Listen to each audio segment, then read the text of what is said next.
बिहार में 21 लाख एकड़ ज़मीन जो है वो पड़ा हुआ है और 28 लाख के आसपास परिवार ऐसे हैं जिनके पास कोई ज़मीन नहीं है, न खेती के लिए है, न घर के लिए है।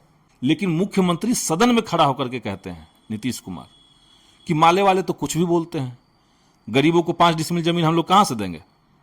और जितने गरीब भूमिहीन हैं आप समझ लीजिए कि उसमें 90% लोग दलित समाज से, 90%।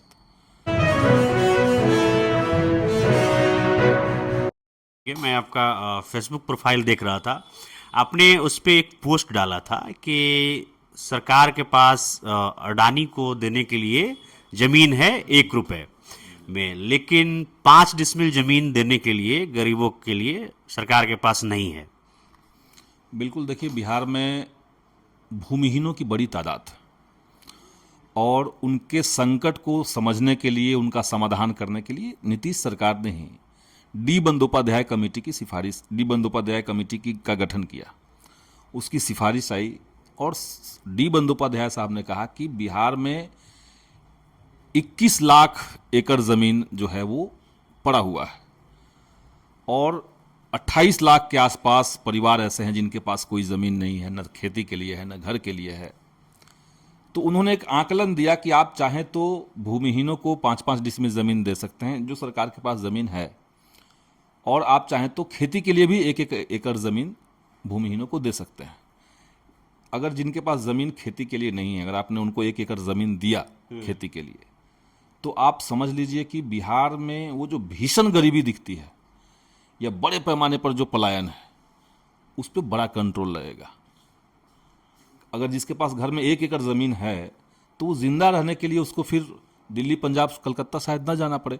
तो ये डी बंदोपाध्याय ने अपनी कमेटी की रिपोर्ट में 2009-10 में ही कहा, लेकिन उस समय सरकार नहीं मानी, उसको ठंडे बस्ते में डाल दिया।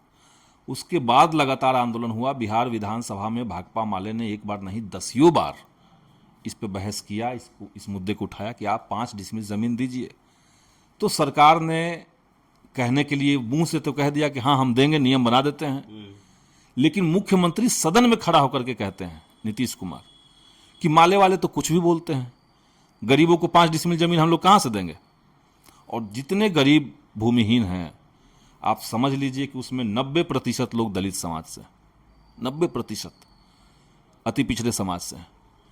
तो मुख्यमंत्री ने सदन में खड़ा होकर कहा कि जमीन आसमान से लाएंगे क्या।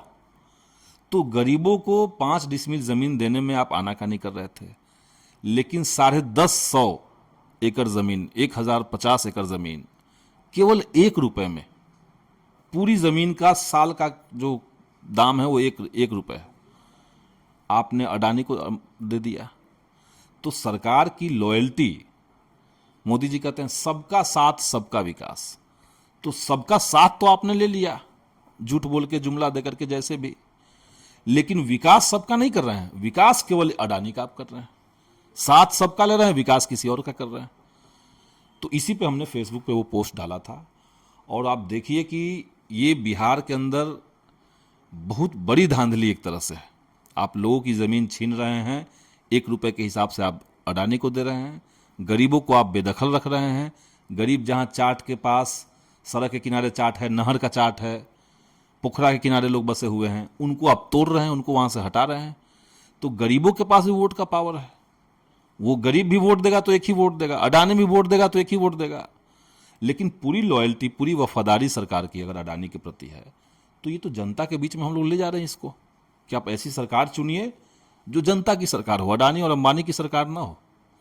और इतना ही नहीं, उस पावर प्लांट जो वहाँ बनाने की बात है भागलपुर में, पीरपैंती में, जहाँ पे ये हुआ 1000 एकड़ ज़मीन दी गई, तो वहाँ पे अडानी क्या करेंगे, बिजली बनाएंगे।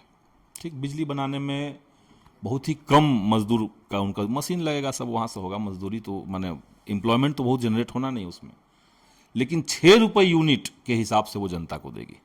तो क्या फ़ायदा है आपको। जनता की ज़मीन आप कॉरपोरेट को दे रहे हैं और कॉरपोरेट उस ज़मीन पर बिजली बना करके जनता को महंगे दाम पर देगी, तो क्या फ़ायदा किसी को है। तो इसीलिए ये सरकार का बुनियादी चरित्र है जनता से गद्दारी और केवल कॉरपोरेट से यारी। उसका पर्दाफाश हम लोग करते हैं।